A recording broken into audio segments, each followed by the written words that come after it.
নমস্কার, প্রতিদিনের মতন আজকে আরেকটি ব্লগ শেয়ার করবো। সকালবেলা ঘুম থেকে উঠে স্নান টান করে পূজা দিয়ে নিলাম, আর বাইরে জানালার কাছে এসে দাঁড়িয়েছিলাম। বাইরের ওয়েদারটা দেখতে অনেক ভালো লাগে, আর কার কার এরকম দৃশ্য দেখতে ভালো লাগে। বেশিরভাগই মন যখন খারাপ থাকে তখন বাইরে জানালার কাছে এসে বেলকনির সামনে এসেও দাঁড়িয়ে থাকি। দাঁড়ায় বাইরের অনুভবটা অনেক কিছু মানিয়ে নিতে হয় আর কি। বাইরের দিকে তাকিয়ে থাকি, কী করবো। আর তারপর চা নাস্তা বানিয়ে নিলাম। আজকে কিন্তু অনেকগুলো চিড়াই ছিল, চিড়া বাজি করে নিলাম, চানাচুর দিয়ে বিস্কিট চা বানিয়ে নিলাম আমি খাওয়ার জন্য। এটা ছিল আমার সকালের নাস্তা।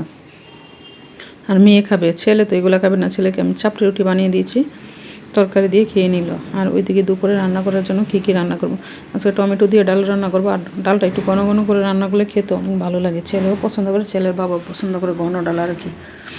তো এইভাবে আজকে ডালটা রান্না করে নিলাম, মসুর ডাল টমেটো দিয়ে। আর দেখেন ডালের ঘনটা কতটা ঘন।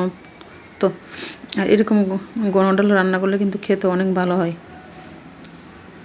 আর টমেটোর ডাল কিন্তু কখন এই সময় সিজনে খেতে অনেক ভালো হয়। কার কার এই টমেটোর ডাল খেতে পছন্দ সবাই কমেন্ট করে বলবেন। কিন্তু শীতের সিজনে ধনিয়া পাতা কাঁচামরিচ দিয়ে টমেটো দিয়ে ডাল রান্না করলে খেতে অনেকটা ভালো লাগে। আর ওইদিকে বেগুন ভাজি করে নেবো, আর আজকে আলু ভর্তা বানাবো। কালকে মাছ বোনা করেছিলাম, আমি শুধু খেয়েছি, আপনার ভাইও মাছ খাইনি। এই মাছগুলো কিন্তু রয়ে গেছে, আর মেয়ে এক পিস খেয়েছিল। তো এই জন্য এখন আর দুপুরে মাছ রান্না করবো না। আমাদের কিন্তু রাত্রে প্রত্যেক দিনই ডিম খাওয়া হয়, হয়তো দুপুরে নাহলে রাত্রে, সকালেও মাঝে মধ্যে খাওয়া। ঈশানে তো সকালে তো ওই জন্য রাত্রে ডিম, হয়তো ডিম ভাজি করে নেবো খাওয়ার জন্য। প্রায় দিনই রাত্রে ডিম ভাজি করা হয় খাওয়ার জন্য। তো দুপুরে একটা কিছু করলে রাইতে আবার একটা না একটা কিছু করতে হয় আমাদের বাসায়। তো এইদিকে আমি বেগুন ভাজি করে নিলাম, আলু ভর্তার সাথে মাছ বোনা ছিল। আর কে কে এরকম পুরো আলু দিয়ে ভর্তা খেতে পছন্দ করেন সবাই কমেন্ট করে বলবেন কিন্তু। আর এইদিকে পুরো আলু দিয়ে ভর্তা খেতে কিন্তু অনেক ভালো লাগে। আমি ইচ্ছা করে আলুগুলোকে আমি পুরা লাগিয়েছি, যেন ভর্তাটা আটালু হয়, খেতে অনেকটা ভালো হয়। আর আর এরকম আলু ভর্তাটাতে খেতে কতটা টেস্ট হয়েছে না খেলে বুঝবেন না। আর আমি এইভাবে আলু ভর্তাটা বানিয়ে নিলাম, খেতে অনেক টেস্ট হয়েছিল, অনেক ভালো লেগেছিল।